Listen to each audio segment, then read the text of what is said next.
여러분이 익히 알고 계시듯이 예수님 당시에 이스라엘에는 유대교라는 종교가 있었습니다. 엄밀하게 말하면 이스라엘이라는 나라가 중심이 아니라 유대교라는 종교가 중심이었습니다. 종교 지도자가 곧 정치 지도자였고 종교 규례가 곧 일상의 법이었습니다. 유대교는 율법으로 백성들의 일상을 완벽하게 통제했습니다. 아침부터 저녁까지, 새해 첫날부터 마지막 날까지 온갖 해야 할 일들이 다 정해져 있었습니다. 그렇게 치밀하게 계획된 일정을 따르는 그 유대교가 유대교 사람들에게 자유롭고 평안함을 주었을까요? 유대교가 제정하고 준행하라고 요구하는 일들이 인간의 짐을 덜어주고 인간의 두려움과 불안함을 제거해 주었을까요? 유대교는 단순히 규정을 알려주고 너희가 지켰으면 좋겠다라고 권고한 정도가 아니라 매일 또는 매 순간마다 그 규정을 준행하고 있는지 점검하고 또 점검했습니다. 그것도 단순하게 각자 알아서 자기 스스로의 삶을 점검해 보아라 라고 한 것이 아니라 모든 사람이 서로 상호간에 상대방에 대해 감시의 눈길로 주목하고 조금만 규정을 어기면 바로 지적하고 바로 심판하고 바로 정죄하는 그런 삶의 패턴의 연속이었습니다. 복음서에 나오는 예수님의 모습을 보면 그들의 일상이 어떠했는가 조금 추측할 수 있습니다. 예수님이 어느 집에 가셨습니다. 그랬더니 사람들이 수군거립니다. 그 집이 누구네 집인 줄 아느냐? 왜 죄인네 집에 가서 저러고 있느냐? 어느 집에 가는 것 가지고도 비난을 했습니다. 한 번은 식사하러 오시라라고 해서 그 집을 갔는데 손을 씻지 않고 식사를 하려고 앉으십니다. 그랬더니 그 식사를 초빙한 주인이 이 사람은 왜 손을 안 씻고 밥을 먹으려 하는가 또 비난을 하고 시비를 걸었습니다. 예수님께서 많은 병자들을 고치고 귀신 들린 자를 치유해 주셨습니다. 그랬더니 또 이번에는 다른 날 내비두고 하필이면 왜 안식일에 그런 일을 하느냐라고 또 정죄를 하고 비난을 합니다. 예수님이 어느 날은 또 어느 집에 앉아 계시는데 한 여인이 와서 향유를 예수님의 발에 붓습니다. 그랬더니 또 사람들이 쑥덕거리면서 저 여인이 누구인데 저런 행동을 받아주는가? 왜 제지하지 않고 왜 쫓아내지 않는가? 예수님의 일거수일투족을 다 지켜보고 정죄하고 판단하고 심판하는 그런 일의 연속이었습니다. 그러니까 유대교의 온갖 규례들을 따라야 하는 그 유대인들의 삶, 그 삶을 예수님께서 딱 한마디로 표현하셨는데 수고하고 무거운 짐진 자들아 였습니다. 그러니까 이미 유대인들은 유대교의 온갖 규정을 따라야 하는 그 생활 그 자체가 이미 좁은 문이었고 그 자체가 이미 가시밭길이었습니다. 그런 유대인들을 향해 예수님이 선포하신 복음이 내게로 오라 내가 너희를 쉬게 하리라 였습니다. 그 내용을 기억하시면서 오늘 본문을 살펴보아야 합니다. 23절 어떤 사람이 여짜오되 주여 구원을 받는 자가 적으니까? 라고 묻습니다. 그런데 사실 이것은 질문이 아닙니다. 왜냐하면 보세요. 유대교의 방식에 의하면 처음부터 중간까지는 과정이니까 그 사람에게 어떤 결과가 임할지 아직 나타나지 않고 모든 것은 최종적인 순간에 과연 구원을 받느냐 못 받느냐 그것이 결정나는 그런 시스템, 그런 방식이 아니었기 때문입니다. 유대교는 정반대였어요. 매 상황마다, 매 순간마다 정결한지 부정한지가 판단되었고, 의로운지 불의한지가 판단되었고, 선한지 악한지가 판단되었습니다. 그래서 조금만 규정을 어기면 너 불의하다, 어떤 부정한 사람과 접촉을 하면 너 지금 부정하다, 그래서 그 순간에 불의하다고 부정하다고 판단을 받은 사람은 은혜를 못 받는 거고 복을 못 받는 거고 구원을 못 받는 거 이미 그렇게 드러나 있었습니다. 그렇게 혹은 부정하다 또는 불의하다라고 판정을 받으면 얼른 예물을 드리고 성전으로 가서 제사장에게 예물을 드리고 정결해졌다라는 새로운 판단을 또 받는 겁니다. 그러니까 부정한 자와 접촉하면 부정하다라는 판단을 받은 부정한 사람이고, 성전에 다녀오면 정결해졌다라는 판단을 받은 정결한 사람, 매 순간마다 매 상황마다 그 사람이 어떤 결론에 도달하는지 다 판결이 나 있습니다.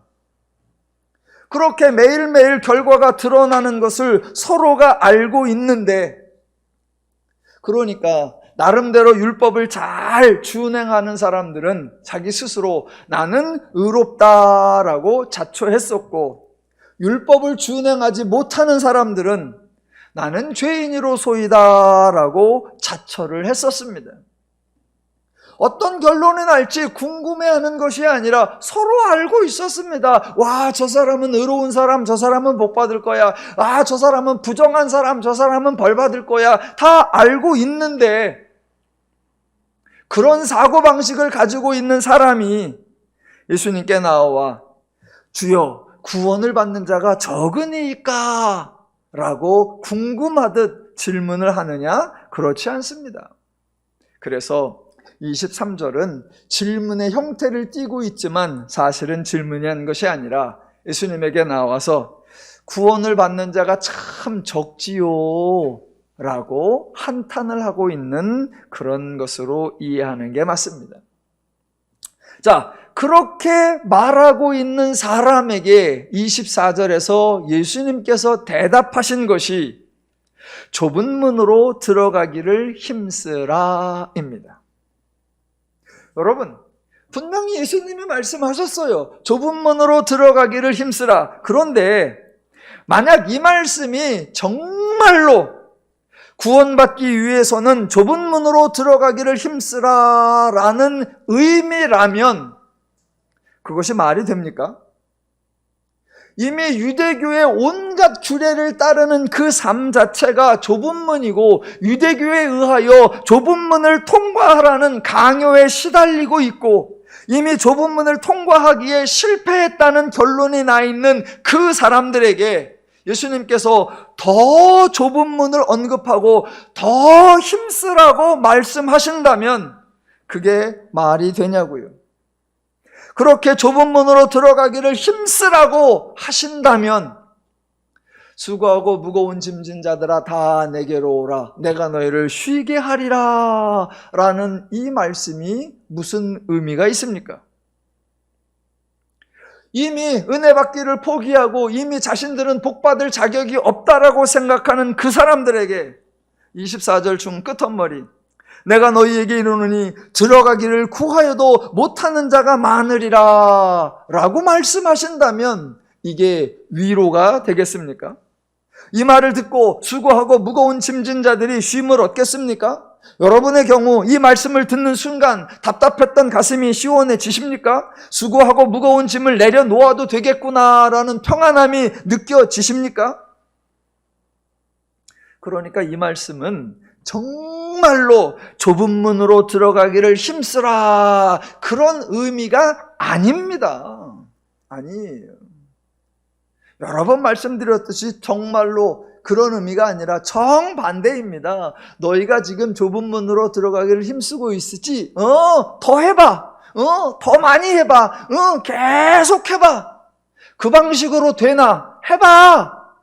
그 방식으로는 들어가기를 구하여도 들어갈 수 있는 자가 없는 거요. 그런 의미입니다. 조금만 더 설명해 볼게요. 지금 23절에 어떤 사람이 나와서 질문을 하는데, 이 사람은 그동안 행해오던 유대교의 제도, 유대교의 방식, 유대교의 종교 행위에 익숙해져 있는 사람입니다. 예수님이 행하시는 사역과 예수님이 전하는 복음을 전혀 이해하지 못하고 있는 사람입니다.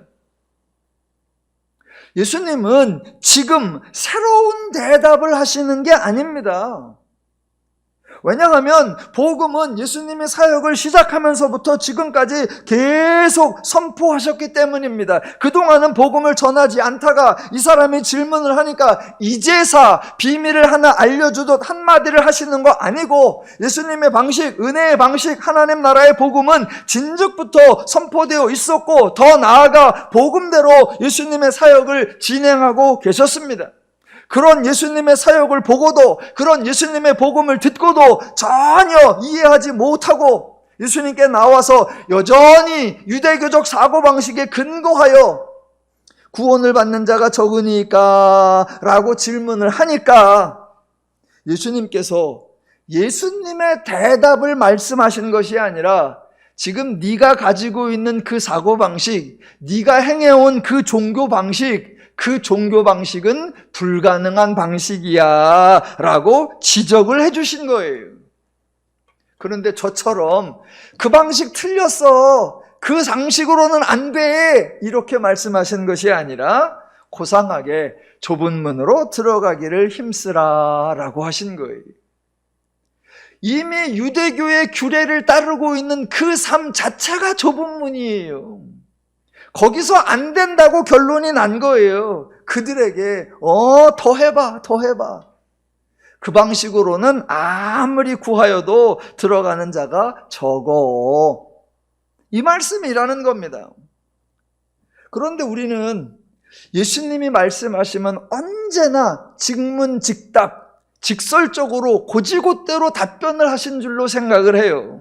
그래서 이 말씀을 보고 언제나 이렇게 말하죠. 여러분, 성경에 보니까 예수님께서 말씀하셨습니다. 좁은 문으로 들어가기를 힘쓰라. 예, 하나님의 나라에 들어가시려고 하면 좁은 문으로 들어가기를 힘쓰셔야 합니다. 어려운 길입니다. 고난의 길입니다. 바시밭길입니다. 힘든 길입니다. 그러나 그 길을 가셔야, 그 좁은 문을 통과해야 하나님 나라에 들어갈 수 있습니다. 그런 의미가 전혀 아니다라는 겁니다.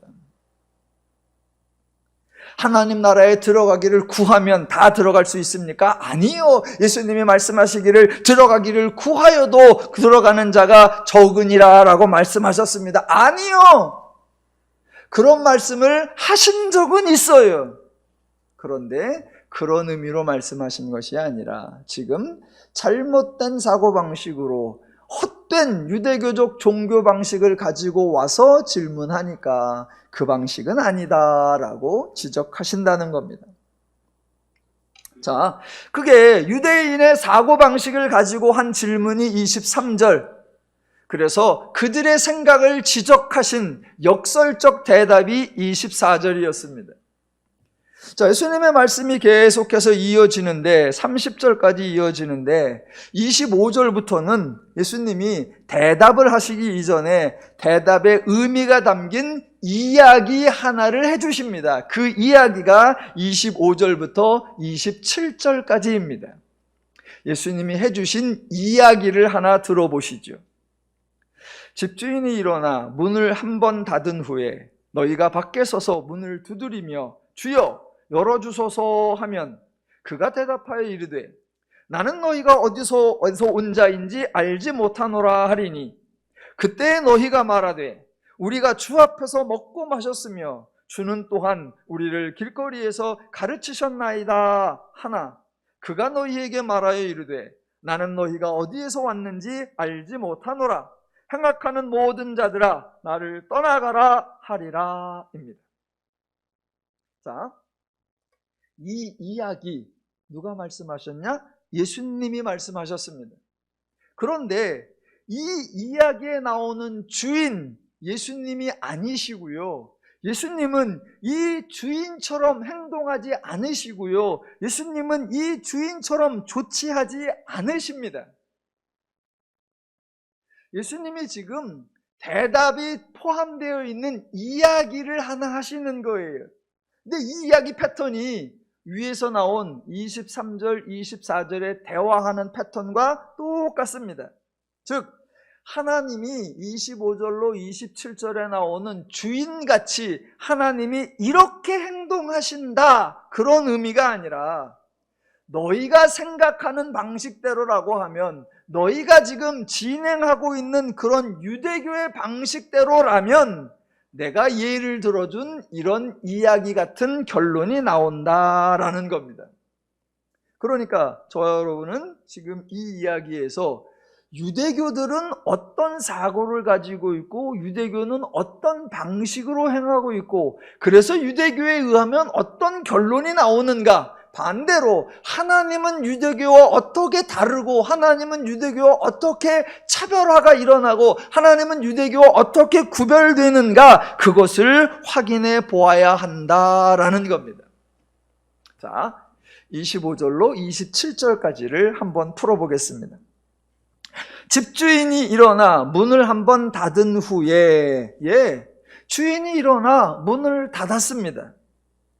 여러분, 문이 닫혔으면 끝입니다.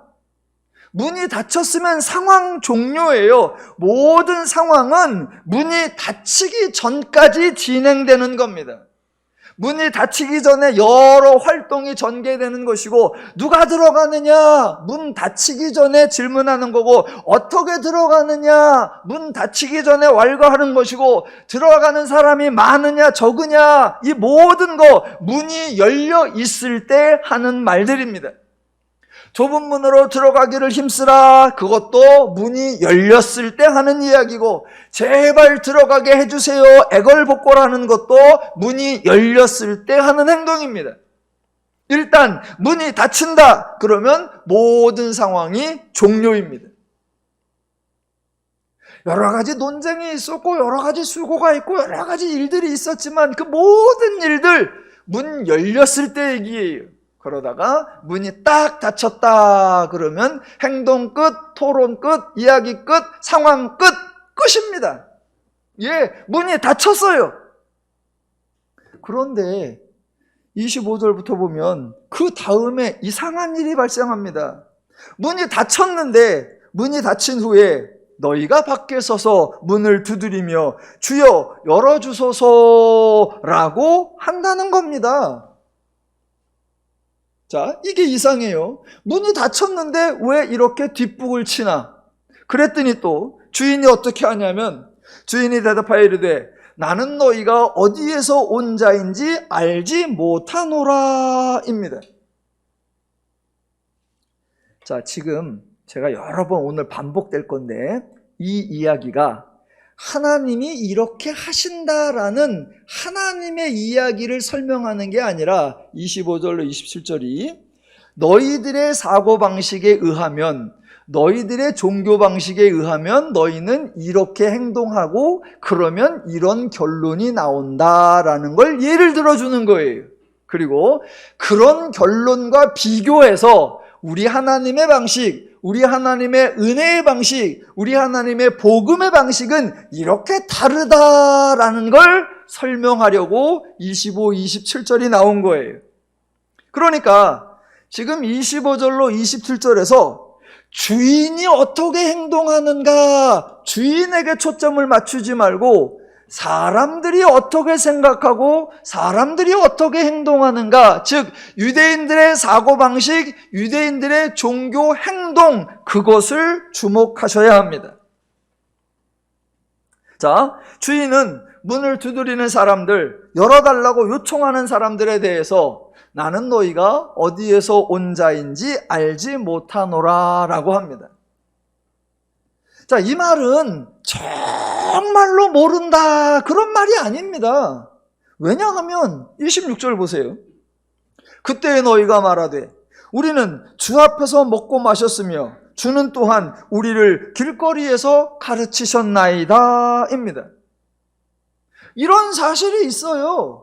지금 이 사람들은 거짓말을 하는 게 아니고 없는 말을 지어내는 것이 아닙니다. 집사람과 이 사람들은 서로 아는 것이 분명합니다. 단지 길 가다가 잠깐 마주친 정도가 아니고 그저 동네에 이런 집주인이 한 명 사는가 보다 설명을 들었던 것도 아닙니다. 그 주인 앞에서 먹고 마셨습니다. 실질적인 만남이 있었고 직접적으로 교제도 있었습니다. 한쪽만의 일방적 행동이 아니라 주인은 길거리에서 그 사람을 가르친 적도 있습니다. 상호간에 안면이 있고 관계가 있고 친분이 있고 활동이 있었습니다. 이 사람들은 그런 사실에 근거하여 우리가 당신과 알고 당신도 우리를 알잖아요 라고 말하는 겁니다. 그런데 주인은 한 번 더 이상한 말을 합니다. 27절. 그가 너희에게 말하여 이르되 나는 너희가 어디에서 왔는지 알지 못하노라. 예, 한 번이 아니라 두 번씩이나 강력하게 모른다고 딱 잡아댑니다. 여러분, 과연 주인은 이 사람을 아는 것일까요? 모르는 것일까요? 예, 당연히 주인은 이 사람을 알고 있습니다. 알고 있는데 지금 단호하게 알지 못하노라 라고 선을 긋고 있습니다. 그러니까 저와 여러분이 오늘 본문에서 파악해야 하는 게 뭐냐면 주인이 이 사람을 아는가 모르는가 이게 아니라 문이 닫혔으면 모든 상황이 종료인데 문이 닫혔음에도 불구하고 왜 이 사람들은 와서 문을 두드릴까? 문이 닫혔음에도 불구하고 왜 와서 열어달라고 말할까? 그거예요. 그게 가장 중요한 포인트입니다. 그들이 그렇게 행동을 하니까 주인은 아는 사람임에도 불구하고 나는 알지 못한다라고 두 번이나 말하는 거예요. 주인이 그렇게 딱 잡아떼니까 사람들이 아니 우리 알잖아요. 우리가 주 앞에서 먹고 마셨고 당신은 우리를 가르쳤고 아는 사람이잖아요 라고 또 말하는 거예요. 이 사람들은 이런 말을 왜 할까? 결국 예수님은 왜 이 이야기를 언급하실까? 예, 그걸 파악해야 합니다. 제가 설교할 때마다 늘 고민되는 게 있어요. 그게 뭐냐면 제 설교를 들으시는 분들이 앉아 계신데 과연 이 본문을 궁금해할까? 내가 이렇게 열심히 연구해갖고 이렇게 친절하게 설명을 하려고 하는데 저들은 관심이나 있을까? 예, 여러분이 무관심하다는 게 아니라 과연 이게 오늘 우리 삶에 무슨 의미가 있을까? 아마 일반적인 고민일 거예요. 예, 저도 고민을 합니다. 뭐 이거 다 우리하고 쓸데없는 것 같은데 이걸 뭐 할까? 그럴 때마다 제가 늘 갖는 대답, 설교 내용은 내가 정하는 게 아니라 예수님이 이런 말씀을 해놓으셨다. 예수님이 쓸데없는 얘기를 하셨을 리는 없다. 그러니까 이런 말씀이 분명히 우리 신앙에 피가 되고 살이 되고 우리 삶에 소중한 말씀일 거다. 예, 아멘 해주셔서 감사합니다. 예, 저는 지금 저와 여러분의 삶에 꼭 필요한 말씀을 전하고 있습니다. 예, 지금 당장에 필요가 없는 것 같아도 들어놓으시면 우리 신앙에 큰 은혜가 될 줄로 믿습니다. 예. 자, 예수님은 이 말씀을 하신 거예요. 왜 하셨느냐? 자, 오늘 본문에는 유대교가 주장하는 것 중에 두 가지 아주 중요한 내용을 예수님이 지적해 주시려고 하는 거예요. 자, 그 두 가지 중에 하나가 뭐냐면 유대교가 주장하는 한 가지, 율법을 준수해야 한다라는 겁니다. 율법을 준수해야 한다. 예수님은 그것을 좁은 문이라고 지적을 하셨고 결론은 들어가기를 구하여도 못하는 자가 많으니라 였습니다. 유대교인들 중에 상당수가 이 사실을 알고 있었습니다. 복을 받으려면 율법을 준수해야 하고 은혜나 상을 받으려면 유대교의 율법을 잘 지켜야 한다. 알고 있지요. 그런데 자기들은 그것을 지키지 못하는 사람이 허다했습니다. 불과 소수의 그룹들, 율법을 가르치는 율법사들과 엄격한 바리새인들 또는 서기관들, 제사장들 그 몇몇 전문적인 직업 종사자들 빼놓고는 허다한 백성들이 율법을 제대로 못 지켰습니다. 그래서 허다한 백성들이 아이고 우리는 은혜 받긴 틀렸어, 우리는 복 받긴 틀렸어, 우리 같은 사람이 무슨 구원을 받아 라고 다 들어가는 자가 적지라고 포기하고 있었습니다. 자, 그렇게 자기들 스스로 우리는 은혜 받을 만한 자격이 안 돼, 우리는 복 받을 만한 선이나 의를 행한 적이 없어 라고 좌절하고 낙심하고 있습니다. 자, 그런 대부분의 유대인들을 향해 유대교는 무엇을 했을까요? 어쩔 수 없지 뭐, 율법을 지켜서 복을 받는 게 유대교의 방식인데 저들은 율법을 안 지켰고 그러니까 복을 못 받고 그거야 자업자득이니까 어쩔 수 없지, 끝! 우리는 율법을 잘 지켰고 우리는 은혜 받고 우리는 복을 받을 수 있으니 우리끼리 잘 해보자 그랬을까요? 유대교 지도자들의 입장에서는 결국 이렇게 되면 우리 소수만의 소수 종파처럼 되고 허다한 사람들은 유대교와 무관한 사람이 되어버리는데 그냥 그렇게 방치하면 될까? 고민했겠지요. 만약 그대로 백성들을 포기한 채로 방치된다면 유대교가 민족의 종교, 민족의 중심으로 역할을 할 수 없었을 겁니다. 여러분, 죄인들은요 참 지혜로워요. 지혜롭다라는 말은 원래 긍정적인 의미로만 자주 쓰이는데 죄인들은 참 지혜로워요. 나쁘게 표현하면 죄인들은 참 교활해요. 죄인들은 센스가 참 좋아요. 죄인들은 눈치가 겁나 빨라요. 죄인들은 모든 일을 처리해 가는데 감각이 되게 많아요. 그래서 유대교라고 하는 죄인들이 유대교인들, 백성들을 다루는데도 아주 능수능란합니다. 그래서 한편으로는 아주 숨통을 조일 정도로 답답하고 매일 정죄하고 매일 심판해서 좌절하고 두려움과 불안함에 사로잡히게 만들었지만 그것만이 유대교의 전체 모습이 아니었습니다. 유대교는 죄인들이 사람을 다루는 것, 사람들을 지배하고 통제하는 것, 거기에 달인의 모습을 보여줍니다. 한편으로는 온갖 규례로 조종하고 지배하고 통제하고 장악하지만 그러나 다른 한편으로는 그 와중에 피할 길이 있게 하고 숨통이 튀게 하고 뭔가 재기할 수 있는 길을 열어줍니다. 이게 죄인들이 인간을 다루는 양날개예요. 한편으로는 도전하거나 저항하지 못하게 철저하게 짓밟으면서 그러나 한쪽으로는 완전히 무너지지 않게 일정 부분을 또 후원하고 돌파구를 열어주는 것.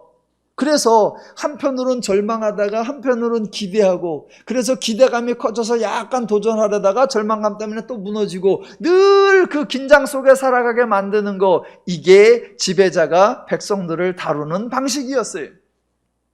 우리 인류 역사에서 허다하게 봅니다. 독재 국가에서도 언제나 한편으로는 독재를 강요하지만 반대쪽으로는 복지를 베풀어줘서 그 약간의 이익 때문에 독재를 견디게 하고, 제국주의들이 식민지에게서 온갖 모든 것을 약탈만 해가느냐? 아니요.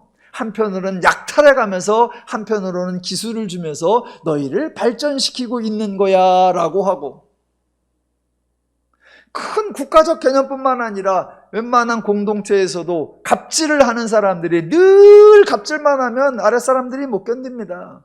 갑질을 하다가 중간중간에 의를 배려하는 듯한 약간의 서비스와 보너스를 제공해주면 또 그 맛에 허다한 갑질을 견디기도 하는 그 두 가지로 인간을 다룹니다. 유대교에서도 그 방식을 지혜롭게 교활하게 활용했습니다. 오늘 본문에 그게 나오는 거예요. 보세요. 문이 닫힌 후에 사람들이 왔습니다. 그래서 문을 두드리며 열어달라고 합니다. 여러분은 이 장면을 어떻게 생각하십니까? 문이 열려 있을 때 그 문에 들어가려고 저기서부터 열심히 애를 쓰면서 달려오는데 가까스로 문이 딱 닫히니까 너무나 속상하고 너무나 안타까워서 발을 동동 구르면서 안절부절한 마음으로 문을 막 두드리면서 열어주세요 라고 간절하게 부탁하는 것, 그런 식의 그림을 그리시면 오해입니다. 지금 그 상황이 아니에요. 이 사람들은 문이 닫혔는데 염려하지 않았고, 문이 닫혔음에도 불구하고 당연히 주인이 문을 열어줄 것으로 기대하면서 문을 두드렸고 열어달라라고 요청한 겁니다. 여러분이 질문하고 싶죠? 아니, 그 사람이 그렇게 행동한 근거가 뭡니까? 아니, 무슨 배짱으로 주인이 문을 열어줄 것으로 기대하면서 두드립니까? 그들이 문이 닫힌 후에도 와서 두드리고 열어달라고 요청한 근거, 그 근거가 뭐냐? 유대교가 백성들에게 제공한 두 가지 중에 첫 번째는 율법을 준수하라라는 거였고, 또 하나가 뭐냐? 바로 유대교가 백성에게 제공한 선민의식, 너희는 하나님의 선택받은 백성이다라는 사상이었습니다. 그러니까 유대교는 한편으로는 율법 준수를 강조했습니다. 매우 많고 복잡한 율법이라는 좁은 문을 통과해야 복을 받을 수 있다라고 강조하면서 백성들을 통제하고 심판하고, 율법을 어기는 사람들에게는 자기들에게 나와 사죄를 받아야 하는 제도를 통해 백성들을 지배하고 조정했습니다. 허다한 백성들이 정죄를 받았고 복받기를 포기했습니다. 하지만 유대교는 다른 한편으로는 숨구멍을 뚫어 놓았는데, 그것이 바로 이스라엘은 하나님이 선택한 백성이라는 사실, 하나님이 세상의 많은 민족들 중에 오직 이스라엘만 선택하셔서 너희는 내 백성이다라고 선언하셨다라는 겁니다. 선민의식이, 이게 어떻게 작동을 하냐면, 보세요. 이방인들은 무슨 일을 해도, 아무리 선하고 아무리 의로운 행동을 해도 하나님께 복을 받을 만한 기본적인 자격조차 없지만, 반대로 이스라엘은 하나님의 백성이라는, 선택받은 백성이라는 아주 든든한 근거가 있다라는 사실이. 자, 유대교는 내부적으로는 백성들끼리 차별화를 만들었습니다. 내부적으로는 다 똑같은 게 아니야. 내부적으로는 우리 모든 유대인들은 하나님의 백성이니까 율법을 지켜야 돼. 율법을 지키는 자는 은혜와 상과 복을 받을 수 있고, 율법을 지키지 않는 자는 징계와 심판과 형벌을 받는 거야. 그 내부적으로는 율법을 준행하는 여부에 따라 차별을 만들어냈습니다. 그런데 외부적으로는 너희는 이방인과 다르는 선민이야. 너희는 저 버림받은 열방이 아니라 하나님의 백성이야. 그러니까 하나님이 자기 백성을 지키고 하나님이 자기 백성을 보호하고 복 주실 거야. 너희는 하나님에게 은혜를 받을 거야 라고 위로와 기대를 제공했습니다. 그러니까 전형적인 죄인들의 패턴입니다. 한편으로는 전혀 대항하지 못하도록 자신들의 종교 방식으로 지배하고 통제하고, 그러나 다른 한편으로는 그렇다고 포기하거나 완전히 절망하지 못하도록 헛된 이념으로 근거 없는 소망을 주면서 기대하고 참아내고 견디게 만들어냈습니다. 유대교가 가지고 있는 이 두 가지 양날개를 오늘 본문이 지적해 주는 거예요. 먼저 23, 24절, 유대교가 생각하는 그 종교 제도, 그 종교 제도로는 사람들이 헛수고만 하게 할 뿐, 헛된 열심만 내게 할 뿐, 아무것도 얻을 수 없다라는 거 지적해 주셨고요. 두 번째, 25절로 27절까지 문이 닫힌 후에도 백성들이 와서 문을 두드리고 열어달라고 요청한다라는 겁니다. 그 근거가 뭐냐? 우리는 주인과 관계가 있잖아요. 우리는 주 앞에서 먹고 마셨고 주도 길에서 우리를 가르친 사이, 우리는 아는 사이, 주인과 백성의 사이. 그러니까 문이 닫힌 후에도 그 후에서 들어갈 수 있다라고 주장하는 겁니다. 제가 모르는 사람이 와서 생떼를 쓰는 게 아니잖아요. 길 가다 말고 와서 어거지를 쓰는 게 아니잖아요. 우리는 아는 사이고, 그런 교제가 있었고, 그런 내약이 있었고, 그런 서로의 맹세가 있었잖아요. 그러니까 내가 와서 문 열어달라고 하면 열어주셔야죠. 유대교가 그런 식의 주장을 한다는 거예요. 그러니까 너희가 그런 주장을 한다면 너희에게 내놓아질 대답이 뭐냐? 그때 주인이 하는 말, 나는 너희가 어디에서 왔는지 알지 못하노라 입니다. 하나님이 너희를 모른다고 잡아뜰 거다 이런 의미가 아니라, 너희가 그런 주장을 하면 그런 주장은 아무 소용이 없고 아무 의미가 없다라는 지적입니다. 자, 그래서 오늘 본문에서, 지난주에도 이제 이 본문을 한번 봤으니까 오늘 한 번 더 본다면, 이 본문에서 핵심을 벗어나면 안 돼요. 이 본문에서 엉뚱한 논쟁이 일어나면 안 됩니다. 아니, 이 주인은 그렇게 사람들을 알면서 왜 모른 척을 해요? 아주 이상한 사람이네. 주인을 비난하면 안 되고요. 아는 사람끼리 이렇게 냉정하고 박대하면 되냐? 이런 문제를 가지고 나오면 안 됩니다. 또 예수님께서 본문에서 주인이 사람들에 대하여 행악하는 자들아 모두 나를 떠나가라. 아니, 본문에 따로 행악한 게 없는데 왜 이렇게 대답하십니까? 이런 걸 질문하면 안 돼요. 근본적인 질문. 저들이 왜 문을 닫은 후에도 찾아오는가? 와서 문을 두드리며 열어달라고 주장할 수 있는 근거가 뭔가? 그거예요. 그런데 오늘 본문에 의하면 이 사람들은 우리는 주인을 알잖아요. 주인도 나를 알고 나도 주인을 알고, 그러니까 많은 사람이 와서 요청하면 열어주는 거잖아요. 이 표현이 유대교 속에 무슨 방식으로 사로잡혀 있는 거다? 선민의식으로. 하나님이 우리를 당신 백성이라고 했고 우리는 하나님의 백성이라고 했잖아요. 우리는 이방인이 아니잖아요. 이방인은 못 들어와도 우리는 들어올 수 있게 하나님이 책임진다고 했잖아요. 그 근거로 지금 말하고 있는 겁니다. 그거 하나를 더 보는 게 28절.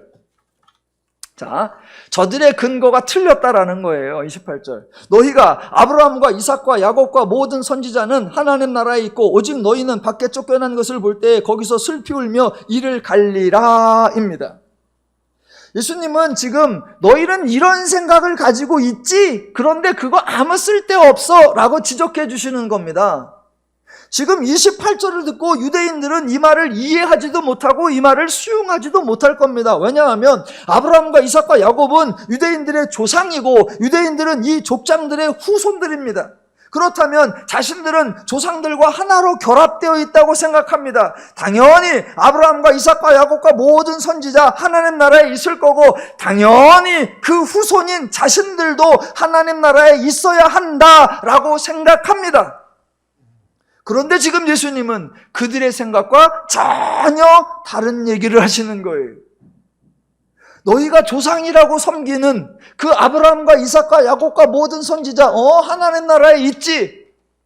그렇죠. 그러니까 그 후손인 우리도 거기 있는 거 당연하죠. 문 닫혔으면 열어주세요. 우리 누구냐? 아브라함의 후손이에요. 우리 누구냐? 하나님 백성이에요. 왔으니까 문 열어주세요. 그런 식으로 생각한다면 나는 너희를 알지 못하노라. 문은 닫혔다. 안 열린다. 끝. 이거예요. 자, 지금 이 이야기가 하나님이 사람들을 이렇게 모른 척할 겁니다. 그게 아닙니다. 유대인들이 이런 사고방식으로 나온다면 그 방식의 결론이 이거다라고 유대인들의 잘못된 사고방식을 지적해 주는 거예요. 그렇다면 예수님이 말씀하시고자 하는 진정한 대답이 뭐냐? 그게 29절이에요. 자, 29절은 그동안 이스라엘 백성들이 들었던 말들, 자신들이 가졌던 근거를 뒤집는 기절초풍할 내용입니다. 29절. 사람들이 동서남북으로부터 와서 하나님의 나라 잔치에 참여하리니입니다. 여기서 말하는 동서남북은 말 그대로 동서남북 사방으로부터입니다. 다른 표현으로 하면 모든 열방으로부터, 모든 나라로부터, 또 다른 표현으로 하면 어느 민족이든 어느 나라 백성이든 누구든 허다한 사람들, 심지어 이방인까지도 와서 하나님 나라의 잔치에 참여한다라는 겁니다. 그 사람들 율법을 준행한 사람들이 아닙니다. 그 사람들 좁은 문으로 들어가기를 힘쓴 사람들도 아닙니다. 그 사람들 들어가기를 구한 것도 아닌 사람들입니다. 그 사람들 아브라함의 이삭과 야곱과 후손도 아닙니다. 유대교 기준에 의하면, 유대인들의 사고방식에 의하면 이 사람들 동서남북으로 따온 많은 사람들, 하나님 나라에 상관이 없고 하나님 나라에 못 들어가는 정도가 아니라 들어가서는 안 되는 사람들입니다. 유대교 사고방식에 의하면. 그런데 지금 예수님은 저들의 기준과 전혀 다르고 저들의 사고와 전혀 다르고 저들의 방식과 전혀 다른 방식을 말씀하신 거예요. 저들은 무슨 생각을 가지고 있어요? 율법을 준행했으면 들어가지요. 율법을 준행하지 못해서 문이 닫혔을지라도 하나님의 백성이라는 선민의식이면 들어갈 수 있죠. 아브라함도 들어갔고 이삭도 들어갔고 야곱도 들어갔잖아요. 그러니까 그 후손인 우리도 들어가죠. 예수님은 아니, 좁은 문으로 들어가기를 더 애써봐. 그게 되나? 아, 아브라함의 후손이라고 너희가 들어간다고? 나는 너희를 모른다. 예요. 그래놓고 그들의 기대와는 전혀 다르게 사방으로부터 사람들이 와서 하나님 나라의 잔치에 참여하리라. 앞뒤 쫙 빼고 질문과 대답만 하면 23절. 구원을 받는 자가 적으니까 정답. 동서남북으로부터 많은 사람이 와서 하나님 나라의 잔치에 참여한다. 그럼 유대인들이 기절초풍하고 아니 이게 말이 됩니까? 이게 어떻게 가능합니까? 예수님의 대답, 이게 바로 하나님의 은혜다. 예, 이거예요. 지금 본문은 예수님은 이방인은 들어가고 유대인은 못 들어간다, 그런 말씀 아니에요. 그저 유대인들의 잘못된 사고방식, 유대인들의 의미 없는 종교 방식을 지적하는 겁니다. 굳이 따져보자면 만약 이방인들이 이렇게 들어간다면 유대인도 당연히 들어갈 수 있습니다. 하나님 나라에 들어가는 것, 율법을 준수하느냐 조건을 따지지 않고 어느 민족이냐 출신을 따지지 않고 오직 하나 하나님의 은혜로 주어지는 선물이기 때문입니다. 이거 예수님이 처음 말씀하시는 거 아니고 그동안 하신 말씀과 다른 게 아니라 예수님이 행하시던 사역과 틀린 것도 아닙니다. 처음부터 이 복음 선포하셨고 처음부터 이 은혜로 사역을 행하셨고 또 계속하여 복음서가 끝날 때까지 이렇게 행하시고 오늘날까지도 이 은혜의 원리, 이 복음의 원리로 하나님은, 예수님은 사역하고 계십니다. 그래서 이 이야기, 유대교적 사고방식이 틀렸다라는 걸 지적하고 하나님의 은혜로 되어진다라는 결론, 그게 30절이에요. 30절, 보라, 나중된 자로서 먼저 될 자도 있고 먼저 된 자로서 나중될 자도 있느니라 하시더라. 이거는 22절부터 전해온 내용의 마지막 결론이에요. 앞뒤 다 자르고 22절만, 30절만 딱 띄어서 그렇게 하면 안 돼요. 종종 30절만 딱 때로 뗍니다. 앞뒤 싹 없애고. 오늘 설교 보면 30절, 보라, 나중된 자로서 먼저 될 자도 있고 먼저 될 자로서 나중될 자도 있느니라. 설교 제목 겸손. 뭐라고 설교할지 뻔히 아시겠죠? 여러분, 예수님이 이런 말씀을 하셨습니다. 나중된 자로서 먼저 될 자도 있고 먼저 된 자로서 나중될 자도 있다고 했습니다. 여러분, 사람 일 모릅니다. 예수님만 이 말씀하신 게 아니고요, 세상에도 이런 교훈이 있습니다. 인생사 세옹지마. 여러분, 인생 몰라요. 하일성 씨는 얘기했습니다. 야구 모릅니다. 광명건 목사도 얘기했습니다. 여러분, 목회 모릅니다. 지금 작다고 끝까지 작은 거 아니고 지금 크다고 끝까지 큰 거 아니에요. 지금 큰 자가 나중에 작고 지금 작은 자가 나중에 클 수도 있습니다. 여러분, 겸손해야 됩니다. 그 말이 틀린 말은 아니에요. 겸손하자는데 제가 뭐 반대할 이유가 있습니까? 다만 이 본문은 예수님이 그런 의도로 말씀하신 것은 아니다. 겸손하자는 얘기가 아니라 유대교의 사고방식이 틀렸다라는 걸 지적해 주는 거다. 이걸 겸손하자라고 보는 것보다 더 심각한 오해가 하나 있죠. 이거 교회에서도 종종 이거 엉뚱하게 써먹죠. 이 본문 딱 읽고 또 이렇게 해줘. 여러분이 이 자리에 나와 있다고 다 구원받는 거 아닙니다. 아무도, 우리 중에 어느 누구도 구원을 자신할 수 없습니다. 우리에게 보장된 것은 아무것도 없습니다. 지금 믿음 좋은 것 같다가도요, 시험 들어갔고 주님 오실 때 교회 없는 사람 많고요, 지금 교회 쉰다고 멀리 있다가도 각성해서 믿음 생활 잘해서 예수님 오실 때 들림받는 사람 있어요. 여러분, 긴장을 놓아서는 안 됩니다. 100번 자라가도 한 번 잘못하면 모든 거 사라집니다. 우리 모두 두렵고 떨리는 마음으로 끝까지 참고 인내해야 합니다. 조심하십시오. 처음 된 자가 나중 될 수 있고 나중 된 자가 처음 될 수도 있습니다. 까불지 마세요.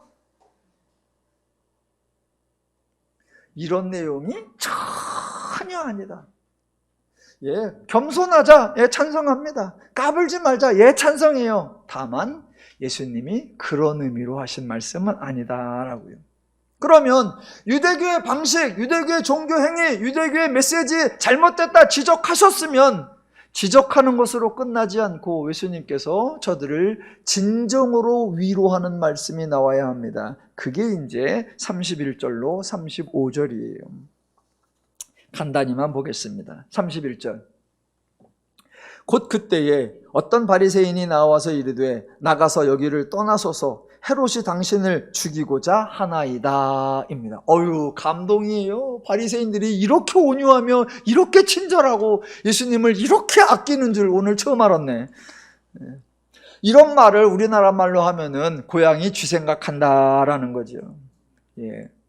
여러분, 헤롯이 이스라엘의 분봉왕인데 그 당시 왕은 백성들이 투표해서 뽑는 게 아니고요, 왕이 세습으로 이어지는 게 아니었어요.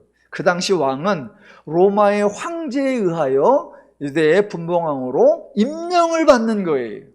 그러니 로마라고 하는 나라가 이스라엘 나라를 잘 몰라요. 어떤 사람이 유력한 정치자인지, 어떤 사람이 명분을 얻고 어떤 사람이 백성들에게 신망을 얻는지 모릅니다. 그러니까 로마 황제가 누구를 지명하느냐? 아주 간단해요. 로비를 잘하는 자. 그럼 또 그 로비는 다 뭐로 하느냐? 예, 돈이에요. 실제로 헤롯 가문이 이 로마의 황제로부터 지명을 받기 위하여 허다한 뇌물과 주변의 모든 정적들을 허다하게 음모와 권모와 술수와 배신과 반역으로 다 제거하고 돈으로 그 왕을 샀고 그것을 집에 유지하기 위하여 허다한 돈을 또 들였습니다. 그러니까 헤롯의 모든 관심은 내가 어떻게 로마 황제의 신임을 얻고 로마 황제의 신뢰를 얻을 수 있는가, 그거 하나예요. 그러니까 모든 신경은 로마 황제에게 가 있지 백성들에게 없어요. 특별히 뜨내기 어떤 목수 하나가 나와서 사람 몇 명 데리고 다니면서 이런저런 일을 한다, 헤롯은 그런 면에 관심도 없습니다. 관심도 없어요. 그저 혹시 관심을 가진다면 어떤 사람이 와서 저 헤롯 대왕님 동네 중에 이상한 놈이 하나 있대요. 뭐 안진뱅이도 고치고요, 눈 감은 자도 뜨게 하고요, 죽은 자도 살리고요. 헛다, 이상한 놈이 하나 있구나, 한번 데리고 와봐, 구경 좀 하자.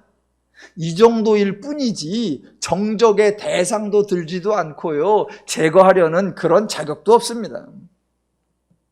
그러니까 지금 예수를 죽이고자 하는 건 누구냐? 바리새인들이에요. 자기들이 죽이고 싶은데 본심을 드러내기는 뭐하니까 헤롯의 이름을 빌려서 여기를 떠나라, 헤롯이 당신을 죽이려 한다라고 약간의 공갈과 협박을 하는 거죠. 그랬더니 32절 예수님이 반응을 보이십니다. 아주 이르시되 너희는 가서 저 여우에게 이르되 오늘과 내일은 내가 귀신을 쫓아내며 병을 고치다가 제3일에는 완전하여지리라 입니다. 이게 참 재밌습니다. 예수님이 바리새인들에게 말하기를 저 여우에게 가서 이 말을 좀 전하라 라고 합니다. 지금 예수님은 그렇게 말씀하시면 바리새인들이 예, 알겠습니다, 얼른 가서 헤롯에게 전달을 할 걸로 기대를 하실까요? 안 하십니다. 이 말을 들은 바리새인들이 헤롯에게 전달을 했을까요? 안 했습니다. 예수님도 그런 기대를 하지도 않고 당연히 바리새인들도 이 말씀을 전하지도 않습니다. 그리고 예수님은 그동안 비밀스럽게 행하다가 이제서 갑자기 뭔가를 밝히는 게 아니죠. 예수님은 처음부터 자기가 누구인지 자신이 행하는 은혜 원리 드러내고 실천하고 명명백백히 선포했었습니다.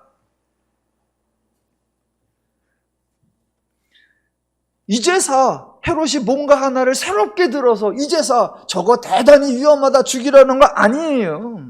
아니에요.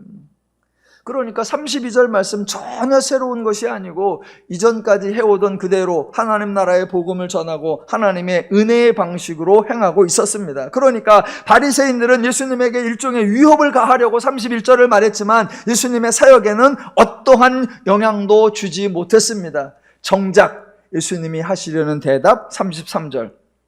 그러나 오늘과 내일과 모레는 내가 갈 길을 가야 하리니 선지자가 예루살렘 밖에서는 죽는 법이 없느니라. 예, 예수님은 처음부터 끝까지 무엇을 행하신다고요? 내가 갈 길을 가야 하리니 이겁니다.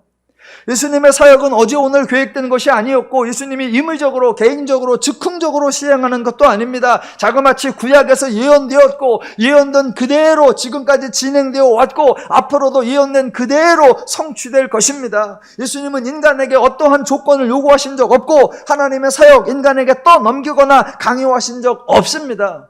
기독교는 오직 하나, 예수님의 말씀대로 내가 갈 길을 가야 하리니 그 예수님의 사역, 그 예수님의 수고, 그 예수님의 선포, 그것이 이루어지고 그 열매가 저와 여러분에게 성취되는 것입니다.